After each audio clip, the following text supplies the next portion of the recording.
Halo kawan anime.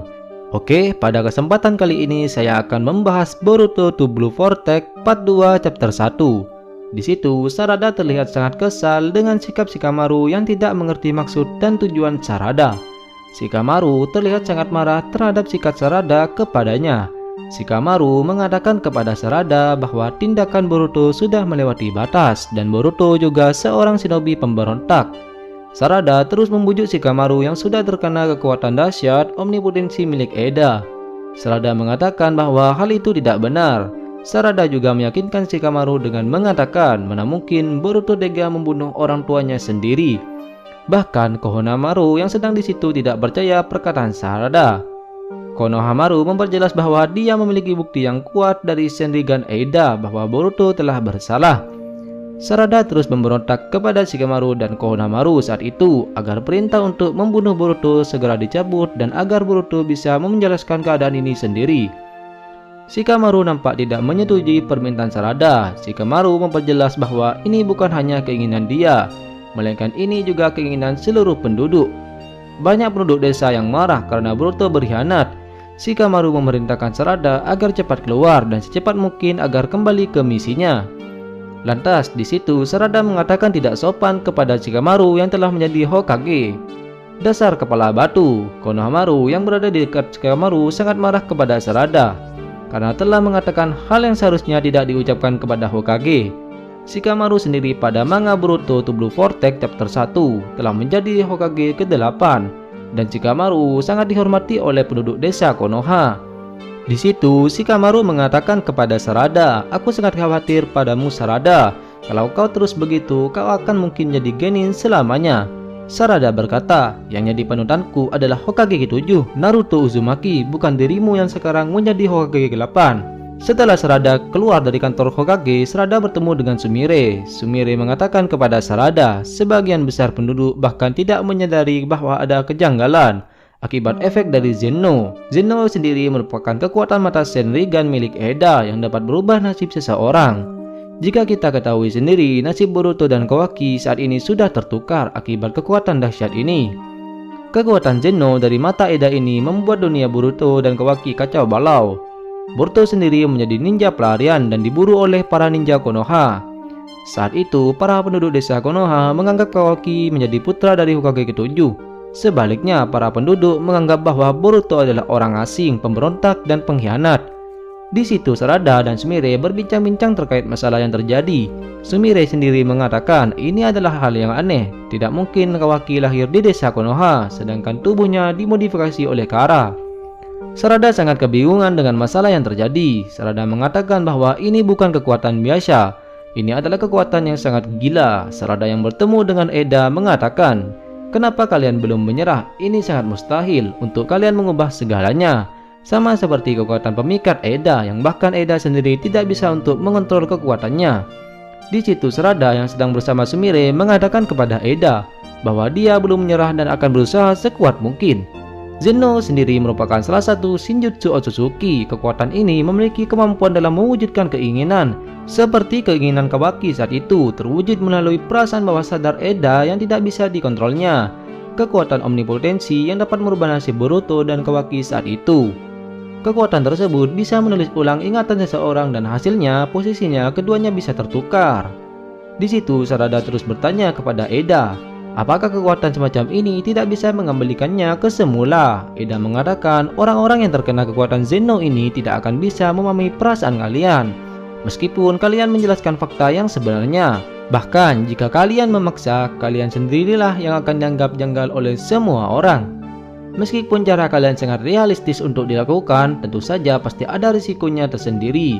Eda di situ langsung mempertanyakan sesuatu kepada Sarada dan Sumire. Kenapa kalian berdua tidak terpengaruh oleh kekuatan ini, padahal kalian bukanlah Otsutsuki seperti Boruto dan Kawaki? Sama seperti kekuatan pemikat Eda, kekuatan itu tidak akan mempan pada seseorang Otsutsuki.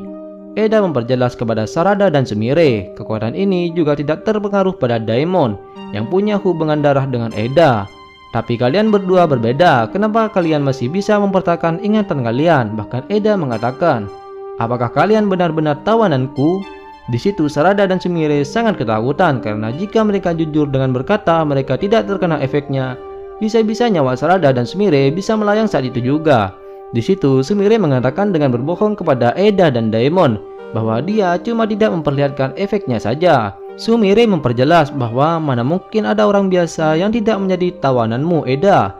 Lantas Eda percaya dengan perkataan mereka berdua. Seketika itu Daemon yang bersama Eda menatap sangat tajam ke arah Sarada dan juga Sumire. Kita pergi ke segmen Kawaki yang sedang bersama Mitsuki. Kawaki mengatakan kepada Mitsuki, "Sembunyikanlah dulu nafsu membunuhmu, Mitsuki."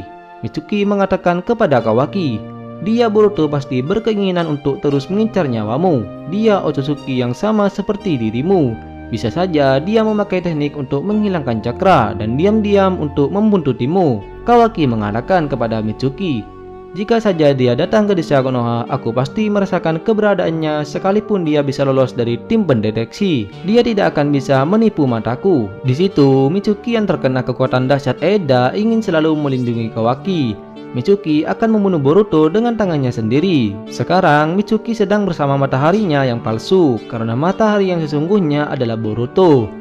Di situ Kawaki mengatakan kepada Mitsuki, "Terserah, lakukan semaumu asal jangan terus-menerus untuk membuntutiku." Himawari yang saat itu sedang latihan dengan Inojin, Chocho, dan Shikadai, mereka bertiga menanyakan kepada Himawari, "Kenapa kau sebegitunya ingin menjadi kuat?" Di situ Himawari mengucapkan sesuatu yang sedikit melenceng dari pertanyaan mereka bertiga. Himawari mengatakan bahwa dia ingin sekali bisa membantu Boruto. Lantas mereka bertiga sangat terkejut dengan perkataan Himawari saat itu. Mereka mengucapkan kepada Himawari bahwa hal semacam itu tidak boleh dijadikan sebagai bahan bercandaan. Himawari mengatakan bahwa Boruto merupakan sosok yang berbeda menurutnya sendiri.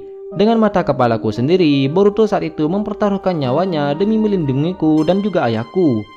Himawari mengatakan dengan tegas bahwa orang seperti dia tidak akan mungkin untuk membunuh ayahnya. Hal yang tidak terduga buat kita semua, Himawari saat itu bisa merasakan keberadaan ayahnya sendiri, yaitu Naruto Uzumaki. Himawari sangat yakin bahwa ayahnya masih hidup dan berada di suatu tempat. Apa yang sebenarnya terjadi pada Himawari, bahkan dia bisa merasakan cakra Naruto yang sedang tersegel di dimensi lain oleh Kawaki. Mungkinkah Himawari memiliki kekuatan yang unik yang saat ini belum diketahui oleh dirinya sendiri? Kita kembali kepada segmen Kawaki yang sedang bersama Mitsuki. Saat itu juga Kawaki mendapatkan komunikasi dari tim pencari bahwa tim pencari menemukan Sumiyato di dinding luar. Sumiyato merupakan kemampuan unik yang digadang-gadang dimiliki oleh dewa. Kemampuan ini menggunakan tanda cakar yang memiliki bentuk seperti sabuk. Kemampuan ini dapat digunakan untuk berpindah tempat sesuka hati penggunanya. Dalam anime Boruto sudah jelas bahwa yang bisa menggunakan kekuatan ini hanya kode yang berasal dari Kara. Lantas di situ Kawaki langsung menuju ke lokasi yang terdapat tanda cakar tersebut. Setelah tiba di lokasi yang dituju, Kawaki langsung menggunakan kekuatan matanya yaitu Sukuna Hikona yang dapat mengecilkan sesuatu dan juga objek mati lainnya.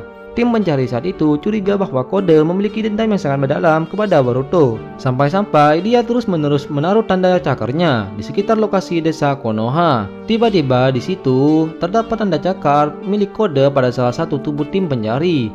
Kawaki langsung menggunakan kekuatan matanya untuk menghilangkan tanda cakar yang menempel di salah satu tubuh tim pencari tersebut.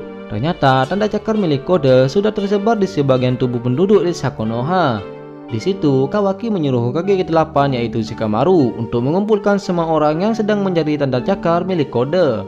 Dan dia akan menyusutkan satu persatu tanda tersebut, karena hal itulah yang hanya bisa dilakukannya saat ini. Tiba-tiba pada salah satu tubuh penduduk desa Konoha terdapat monster yang keluar dari tubuhnya melalui tanda cakar seperti milik kode. Tak lama kemudian monster tersebut semakin banyak dan terus berkeluaran dari beberapa lokasi serta tubuh para penduduk. Monster tersebut juga menyerang desa Konoha saat itu. Para shinobi Konoha dan juga Sarada saat itu sedang bertarung melawan monster aneh yang tiba-tiba datang ke desa Konoha. Sarada yang sedang melawan monster tersebut ternyata tiba-tiba kode muncul di hadapan Sarada melalui tanda cakar yang berada di monster tersebut. Kode saat itu bertanya kepada Sarada bahwa dia sedang mencari Boruto. Lantas di situ Sarada menjawab, "Boruto tidak ada di sini. Boruto sudah pergi sejak 3 tahun yang lalu." Kode langsung menjawab bahwa dia sudah tahu. Dia selama 2 tahun terus mengejar Boruto. Dan hal itu sangat membuatnya lelah karena dia tidak dapat menemukan lokasi Boruto saat itu. Berarti jika Kode selama 2 tahun mengejar Boruto, itu artinya selama 1 tahun sebelumnya dia sempat bertemu dengan Boruto. Mungkinkah saat itu Kode melakukan pertarungan sangat hebat dengan Boruto sebelum dia mencari Boruto kembali? Sarada menjawab, carilah di tempat yang lain, Boruto saat ini tidak ada di desa Konoha. Kode saat itu memutuskan untuk tidak mencari Boruto di tempat lainnya karena dia sudah lelah mencari Boruto hingga 2 tahun ini. Sehingga dia memutuskan untuk mencari Boruto di desa Konoha dan membuat kekacauan di desa Konoha agar Boruto bisa datang ke desanya sendiri. Di situ Kode mengancam Sarada sehingga Boruto nanti bisa terpancing untuk keluar dari tempat persembunyiannya. Tiba-tiba saat itu juga Boruto keluar dan langsung menginjak muka Kode. Kode langsung tepar karena mukanya tiba-tiba langsung diinjak oleh Boruto. Entah dari mana kedatangan Boruto saat itu, tiba-tiba saja Boruto keluar dari tempat persembunyiannya dan langsung menyerang Kode.